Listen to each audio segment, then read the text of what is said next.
இப்பொழுது பழைய ஆண்டு வார்த்தைக்காக கடந்து செல்கிறோம். நம்மத்தில் இருக்கிற நர்மதா தேவனுடைய வார்த்தையை பகிர்ந்து கொள்வோம். வருஷத்தை நன்மையினால் முடிசூட்டுகிறீர், பாதைகள் எல்லாம் நெய்யாய் பொழிகிறது என்ற அந்த வாக்குத்தத்தின்படி இந்த பழைய ஆண்டை கத்தர் சபை கொடுத்த அந்த வாக்குத்தத்தின்படி பழைய ஆண்டை கத்தர் நம்மளுக்கு எந்த அளவுக்கு நம்மளுக்கு கத்தர் நிறைவேற்றி கொடுத்திருக்கிறாரு. இந்த நாளில் அதை நம்ம ஆராய்ந்து நம்ம சோதித்து அறிய கடவோம். ஏன்னா வேதம் சொல்கிறது, புலம்பல் 3:40, நாம் நம்முடைய வழிகளை சோதித்து ஆராய்ந்து கர்த்தரிடத்தில் திரும்ப கடவோம். நம்முடைய வழிகளை சோதித்து ஆராய்ந்தால் மாத்திரமே நம்ம இந்த ஆண்டை கர்த்தரிடத்தில் ஆண்டு வரை அடுத்த ஆண்டுக்குள்ளாக கடக்க முடியும், திரும்ப முடியும். கர்த்தருக்குள்ளாக திரும்பினாதான் நம்முடைய கைகளோடு கூட நம்முடைய இருதயத்தையும் கர்த்தருக்கு முன்பாக ஏறெடுக்க முடியும், ஜெபிக்க முடியும், எல்லாம் செய்ய முடியும். ஏன்னா கர்த்தர் நம்முடைய வழிகளை நம்ம என்ன செய்யணும், சோதித்து ஆராய்ந்து கர்த்தரிடத்தில் திரும்ப கடவோம். முதலாவது நம்முடைய வழிகள் எப்படி நம்ம சோதித்து ஆராய்கிறது. 1 கொரிந்தியர் 2:15 சொல்கிறது, நம்முடைய வழிகள் எப்படிப்பட்ட வழிகளாக இருக்குது. மனுஷனுடைய வழிகள், அதாவது நீதிமொழிகள் 5:21 படித்து பார்த்தீங்கன்னா தெரியும். மனுஷனுடைய வழிகள் அவன் பார்வைக்கு செம்மையாக தோன்றும். கர்த்தரோ எல்லா இருதயங்களையும் ஆராய்ந்து அறிகிறார், எல்லா இருதயங்களையும் இழுத்து பார்க்கிறார். நம்ம மனுஷனாலே அவனுடைய வழிகள் வாய்க்கிறதல்லன்னு கர்த்தர் சொல்கிறாரு. உங்கள் எஸ்ஐயா 55:7 கூட உங்கள் வழிகள் என் வழிகள் அல்ல என்று கர்த்தர் சொல்கிறார். பூமிக்கு வானம் எவ்வளோ உயரமாக இருக்கிறதோ அப்படியே என் வழிகளை பார்க்கலாம் உங்கள் வழிகளும் உயரமாக இருக்கிறது. பூமிக்கு வானம் எவ்வளோ உயரமாக இருக்கிறதோ அப்படியே கர்த்தருக்கு பயப்படுற மேல் கிருபை அவ்வளவு பெரிதாக இருக்கிறதாம். கர்த்தருக்கு பயந்து அவர் வழியில் நடக்கும்போது அது கிருபை பெரிதாக இருக்கிறது. கர்த்தர் சொல்கிறாரு சங்கீதம் 145:17, கர்த்தர் தமது வழிகளெல்லாம் நீதி உள்ளவர், தமது கிரியையெல்லாம் கிருபை உள்ளவர், கிருபை நிறைந்தவர் கர்த்தர்.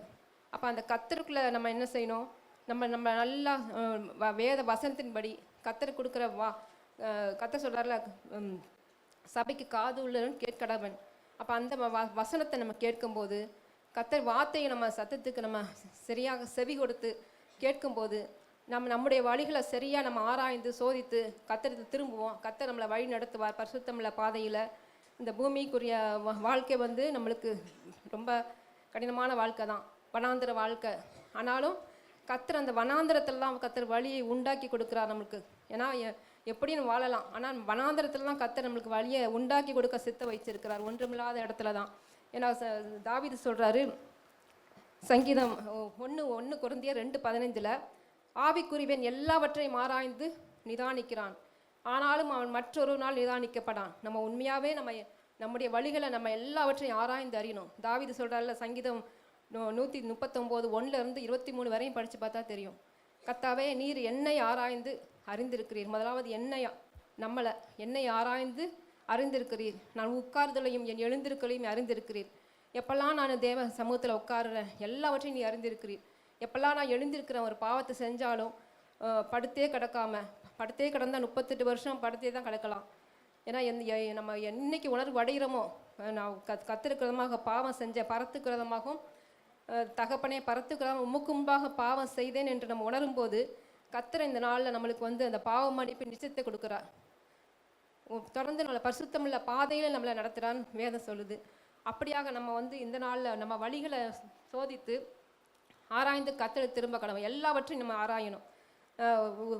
எப்படி எந்த அளவுக்கு நம்ம ஒருவேளை தூரமாக போயிட்டாலும் நம்முடைய ஆவிக்கு மறையாக நான் எங்கே போவேன், சமூகத்தை விட்டு எங்கே ஓடுவேன், எங்கே இருந்தாலும் நீர் என்னோட தான் இருக்கிறீர், என் பக்கத்தில் தான் இருக்கிறீர்.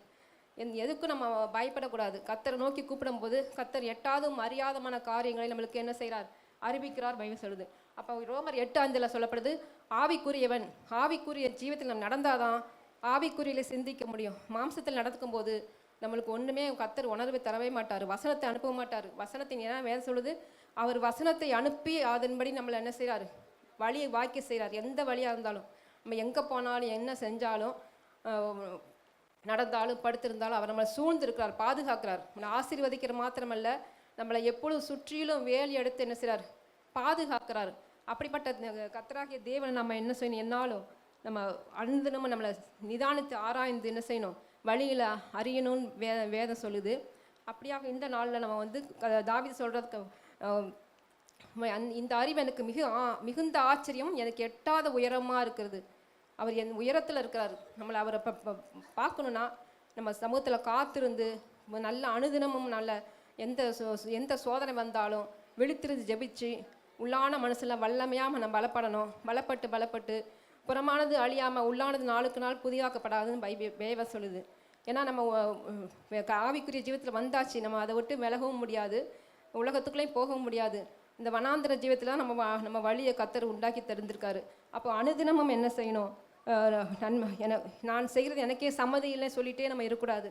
நன்மை செய்ய வேண்டும் என்ற விருப்பம் இருக்குது, நன்மை செய்வதோ இடத்தில் இல்லை. அப்படியே நம்ம சொல்ல ஒரு நாள் நம்மளை என்ன செய்யும், நம்மளை அவயங்களை உண்டாக்குற அந்த பாவ பிரமாணத்துக்கு நம்ம சரியாக்கி கொள்ளிடும். அதுலேருந்து நம்ம விடுபடவே முடியாது. கர்த்தர் தான் நம்மளுக்கு விடுதலை கொடுக்கணும். ஏன்னா அந்த சோதனையை வந்து கர்த்தர் என்ன செய்கிறார், நம்மளுக்கு அனுமதிக்கிறார். ஏன்னா இயேசுக்கும் அப்படிப்பட்ட சோதனை வனாந்திரத்துலாம் வந்தது. ஆவியானவரெல்லாம் வனாந்திரத்துக்கு என்ன செய்கிறார், கொண்டு போகப்பட முதலாவது அவர் சொன்ன வார்த்தையே, நம்முடைய வாயிலிருந்து ஒவ்வொரு வார்த்தையினால் நான் என்ன செய்ய பிழைப்பேன். ஏன்னா அனுதினமும் என்ன செய்யணும், அவர் நாமத்தினால் நிமித்தம் உயிர்ப்பிக்கப்படணும், அவர் வார்த்தை என்னை உயிர்ப்பிக்கணும். தொடர்ந்து என் ஆத்மாவை வந்து வசனத்தின்படி நீதிக்கு இடுக்கத்துக்கு நீங்களாக்கி விடணும். வசனத்தை நான் படிக்காமல் வசனத்தை தியானிக்காமல் இருக்க என்னால் உங்களுக்கு முன்பாக துன்மார்க்கர் இருந்துட்டு தான் இருப்பான். ஏன்னா அதான் தாவீது சொல்கிறாரு, நான் வசனத்தை தியானிக்கையில் அக்கினி மூண்டது. கர்த்தாவே, நான் எவ்வளவாய் நிலையற்றவன் என்று உணரும்படி என் நாட்களின் முடிவை எனக்கு உணர்த்தியலுன்னு தாவீது சொல்லுது போல. அப்படியா கடைசியில் வசனம் சொல்கிறாரு, சங்கீதம் 139 23 24 24 தேவனே என்னை ஆராய்ந்து நிறுத்தி அறிந்து கொள்ளும், என்னை சோதித்து என் சிந்தனைகள் வேதனை உண்டாக்கும் வழி என்னிடத்தில் உண்டோ என்று பார்த்து நித்திய வழியிலே நான் நடத்தும். எந்த பாவமாக இருந்தாலும் தேவ சமூகத்தில் நம்ம உட்காரும் போதே கர்த்தர் என்ன செய்வார், எல்லாத்தையும் வெளிப்படுத்திடுவார். யார் மூலம் வெளிப்படுத்திடுவார். தாவீதுக்கு நாத்தான் மூலமாக தீர்க்கதரிசி மூலம் உணர்ற வரையும் தாவீதுக்கு உணர்வு இல்லாமல் தான் இருந்தது. ஆனாலும் தாவீதுக்கு உணர்ந்ததுக்கு அப்புறம் தாவீது உணர்வடைஞ்சு தன் பாவங்களை அப்படியே அறிக்கையிட்டு பாவ மன்னிப்பு நிச்சயத்தையும் என்ன செய்கிறார், பெற்றுக்கொள்கிறார். அப்படியாக இந்த நாளில் நம்ம வந்து தாவீது சொல்கிறாரு 119 59 என் வழிகளை சிந்தித்து கொண்டு, என் வழிகள் நிலையில்லாத வழிகள், அவர் அதில் வந்து அந்த வழியில் பலவித போராட்டங்கள் பிரச்சனைகளாக சூழ்ந்திருக்குது. என் வழிகளை சிந்தித்து கொண்டு என் கால்களை உம்முடைய சாட்சிகளுக்கு நேராக திருப்பினேன். அப்போ தான் நம்ம கர்த்தர்கிட்ட நம்ம திரும்ப முடியும். கர்த்தர் நம்மளை சரியான பாதையில் லகுவான பாதையில் என்ன செய்வார், நடத்துவார். எந்த சத்ருவும் கர்த்தாவே என் சத்துரு நிமித்தம் என்னை இப்படி நீதியிலே நடத்துங்க, எனக்கு முன்பாக உம்முடைய வழியை செவிப்படுத்துங்க, உம்முடைய கட்டளைகளையும் சாட்சி நான் காத்து நடக்கிறேன், என்னாலும் காத்து நடக்கிறேன், என் வழிகள்லாம் நமக்கு முன்பாக தான் இருக்குது அப்படின்னு நம்ம என்ன செய்யணும், அனுதினமும் நம்ம வந்து இது பண்ணணும். அடுத்தது வந்து யோவேல் 2:12 சொல்லப்படுது, எந்த சூழ்நிலையும் நம்ம என்ன செய்யக்கூடாது, போராடிட்டே நம்ம வாழ்க்கையில் சோர்ந்து போய் அழுது புலம்பிகிட்டே இருக்கக்கூடாது. உபாசம் இருக்கிறோம், புலம்புறோம், அழுகிறோம், ஆனாலும் முழு இதயத்தோடு என்ன செய்யணுமா, கர்த்தரிடத்தில் திரும்பணும் அப்படின்னு கர்த்தர் சொல்கிறாரு. ஏன்னா ஏசாயா 40:27 என் வழி கர்த்தருக்கு மறைவாயிற்றுன்னு என்ன செய்ய ஒருத்தரும் சொல்லவே முடியாது. அவர் ஏன்னா எங்கேயும் நம்ம போய் மறைஞ்சு கொள்ளவும் முடியாது. ஒளிஞ்சிருந்த அந்த ஆதாமை கூட, ஆதாமை எங்கே இருக்கிறா என்று கர்த்தர் கேட்குறாரு. ஆகார் கூட வனாந்தரத்தில் தான் அலைஞ்சு திரிஞ்சிட்டு இருந்தா. ஆகாரே ஏன் அழுகிறா என்று சொல்லி நீ போய் உங்கள் கையின் கீழ் அடங்கிருன்னு சொல்கிறாரு. அப்படிப்பட்ட தேவன் நம்முடைய தேவன். அப்போ நம்ம ஆவிக்குரிய ஜீவத்தை விட்டு மாம்சத்தில் போயிட்டா நம்மளுக்கு எந்த உணர்வு இருக்காது, எந்த இது இருக்காது. வசனத்தை அடிந்து கிருபைக்கு நம்ம ஒப்பு கொடுத்து வசனத்தின்படி நம்ம வாழ்க்கையை அமைச்சுக்கிட்டோன்னா அந்த வசனம் நம்மளுக்கு என்ன செய்யும், கால்களுக்கு தீபம் பாதைக்கு வெளிச்சமாக இருக்கும் அப்படின்னு கர்த்தர் சொல்கிறாரு.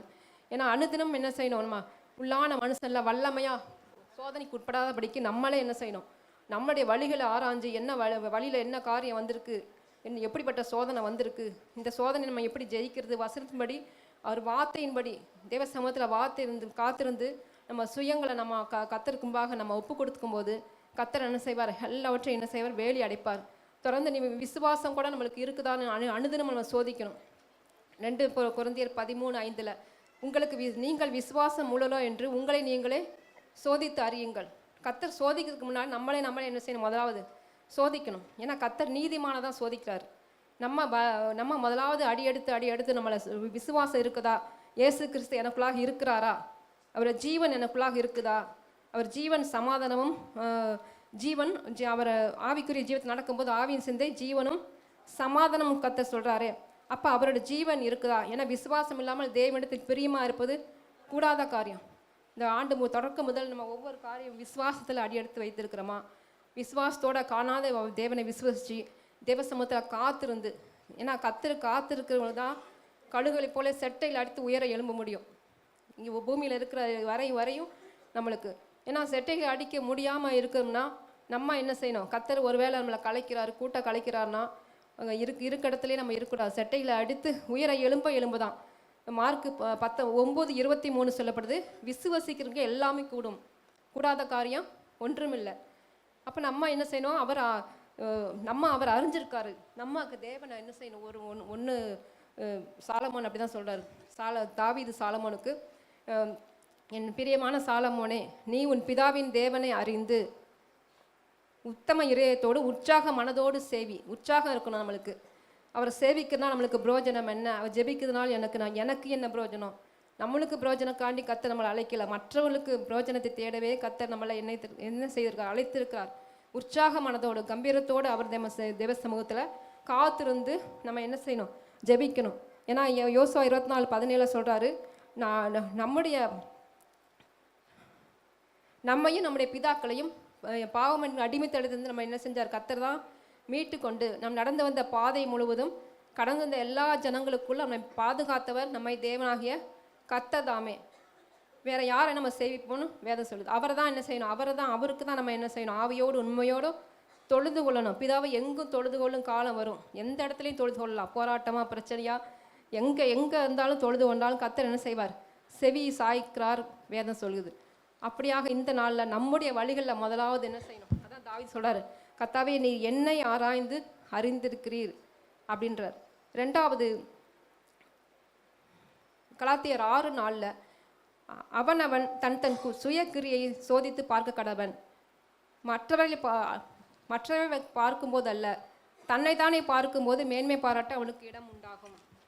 ஒரு நாள் நம்ம மற்றவர்களை பார்க்கக்கூடாது. சுய கிரியல், நம்மளுக்குள்ள என்ன கிரியல், சுய கிரிகள், அதை மாத்திரம் சோதித்து என்ன செய்யணும்? பார்க்கணும். மற்றவங்களை நம்ம பார்க்கறதுக்கு பார்த்தாலும் நம்மளை கத்தரித்து திரும்ப முடியாது. ஒருவேளை கத்தர் மற்றவங்களுக்காக வைக்கலாம், அது கத்தருடைய சித்தமாக இருக்கும். கத்தர் ஒருவேளை நம்மளை அதுலேயும் நம்ம சோதிப்பார். சரியா நம்ம அவங்க ஒருவேளை அவங்க நடத்துகிறவங்களா இருக்கலாம், நம்ம வீட்டில் இருக்கலாம், மற்றவங்களை பார்க்கக்கூடாது. ஏன்னா கத்தர் 1 சாமுவேல் 16:7 கத்தர் மனிதன் முகத்தை பார்க்கிறான், கத்தரோ இதயத்தை ஆராய்கிறவர். அப்போ நம்ம அனுதினமும் என்ன செய்யணும்? நம்ம இதயத்தை எப்படி ஆராய முடியும்னா, அனுதினமும் ரோமர் 12:2 சொல்லும்போது, நீங்கள் பிரபதித்துக்கத்த வேஷம் தெரியாமல் தேவனுடைய நன்மையும் பிரியமும் பரிபூர்ணமான சித்தம், அதுக்கே நம்மளுக்கு டைம் இருக்காது. அதான் அந்த நாட்கள் பொல்லாதெல்லாம் காலத்தை என்ன செய்யணும்? பிரயோஜனப்படுத்திக்கணும். உங்கள் மனம் புதிதாகினாலே மருவமாக ஆகுங்கள். ஏன்னா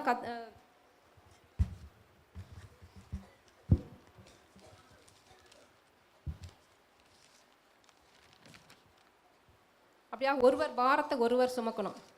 மோசே பாருங்க, இஸ்ரவேல் ஜனங்கள் வனாந்தத்தில் நடத்திக்கும் போது கத்தர் அழைக்காம மோசே வனாந்தத்தில் கத்தர் வச்சிருக்க மாட்டார் அழைக்கிறதுக்கு. அவங்கள தலைவனாகவும் அந்த இஸ்ரவேல் ஜனங்களுக்கு தலைவனாகவும் மீட்பாக வைத்தார். பாவத்தில் அடிமைப்பட்ட ஜனங்களை மீட்கவாகவே வந்தார். அப்போ அப்படியாக அந்த மோசையை கத்தர் தேவ சித்தம், அவர் மோசையை வச்சிருக்கு தேவ சித்தம். அப்போ அவருக்கு என்ன செய்யணும்? இதான் காண்கிற சகோதரத்தில் அன்பு கூறாதவன் காணாத தேவனிடத்தில் என்ன செய்ய முடியாது? அன்பு கூற முடியாது. அப்போ நம்ம நடத்துறவர்கள் என்ன செய்யணுமா? கீழ்ப்படியணும்.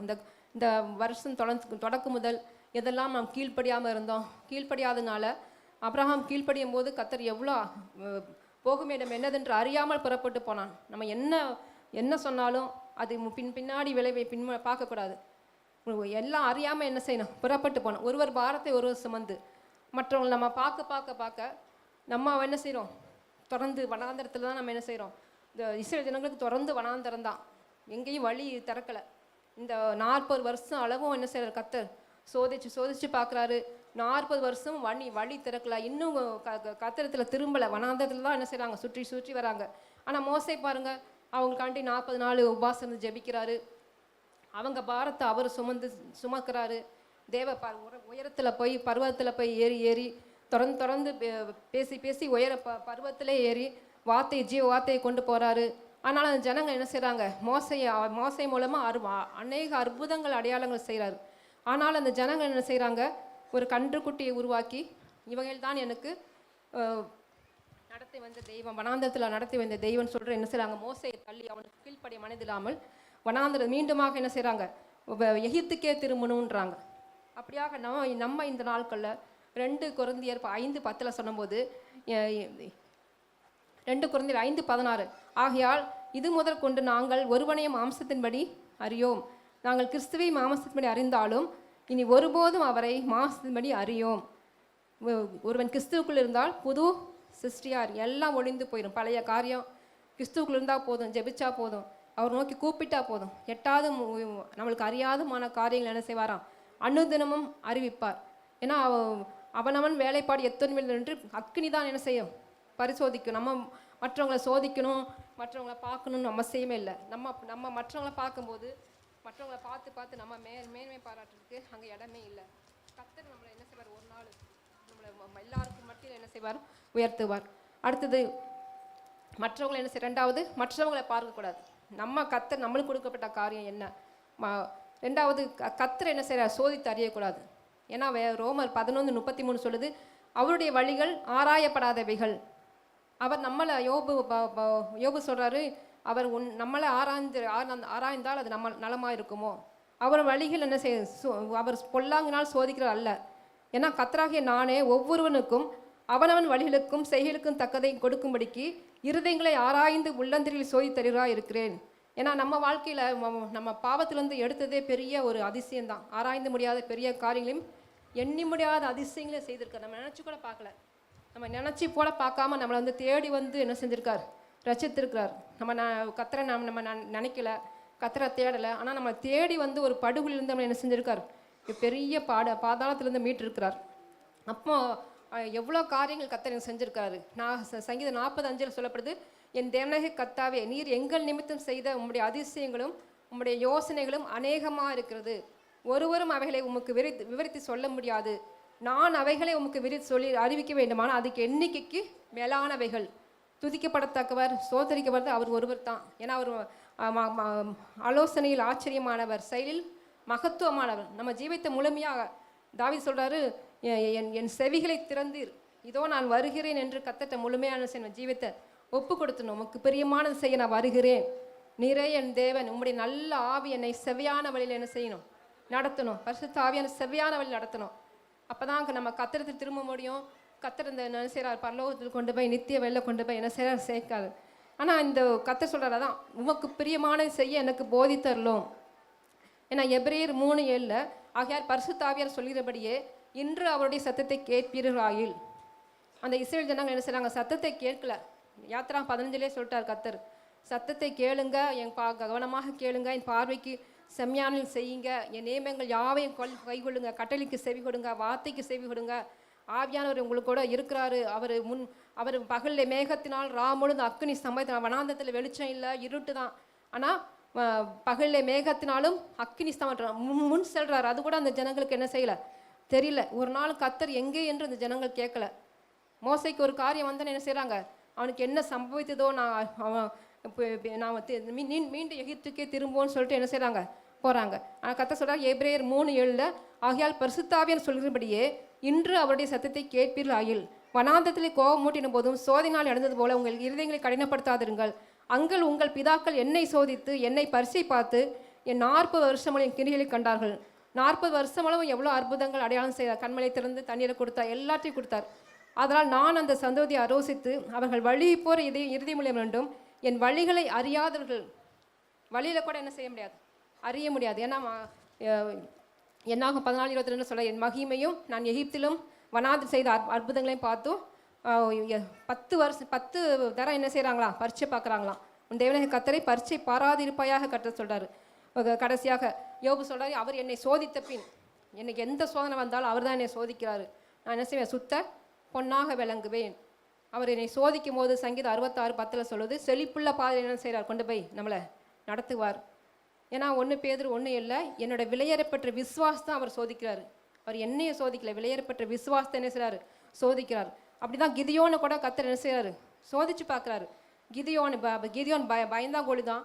ஆனால் பெரிய ஒரு இஸ்ரேல் ஜனங்கள் வந்து இப்போ கர்த்தர் பாருக்கு பொல்லாப்பு செய்தனால அந்த ஜனங்களை மீதியான் கையில் ஒப்பு கொடுத்துட்டாரு 7 வருஷம். அப்போ அந்த நெருக்கமான சூழ்நிலை கர்த்தர் சொல்கிறாரு, கிதியோனே பராக்கிரமசாலியா கர்த்தர் உன்னோட தான் இருக்கிறா சொல்கிறாரு.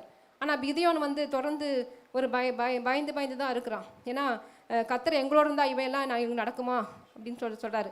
ஆனால் கர்த்தர் சொல்கிறாரு, நீ உனக்கு இருக்க இந்த பலத்தோட போ, உன்னை அனுப்புகிறவர் நான் அல்லவான்றாரு. தொடர்ந்து சோதிக்கிறாரு. என்னென்னமோ கர்த்தர்ட்ட சோதனை பண்ணட்டும். ஆனால் கர்த்தர் ஒரு பரீட்சை வைக்கும்போது கிதியோன் என்ன செய்கிறாரு, ஒன்றும் பண்ணவே முடியல. கர்த்தர் சொல்கிறாரு, உன்னை கொண்டே நான் இந்த இஸ்ரேல் ஜனங்களை ரட்சிப்பேன்றாரு. ஆனால் கர்த்தர் கடைசியில் யாரை கொண்டு ரட்சித்தாரு, நக்கி கொடுத்த அந்த 300 பேரால் இஸ்ரேல் ஜனங்களை என்ன செய்கிறாராம், ரட்சிக்கிறார். கர்த்தர் நாம ஸ்தோத்திரம். நம்முடைய வழிகளை ஆராய்ந்து சோதித்து கர்த்தர் திரும்ப கடவுள். ஹல்லேலூயா, ஹல்லேலூயா.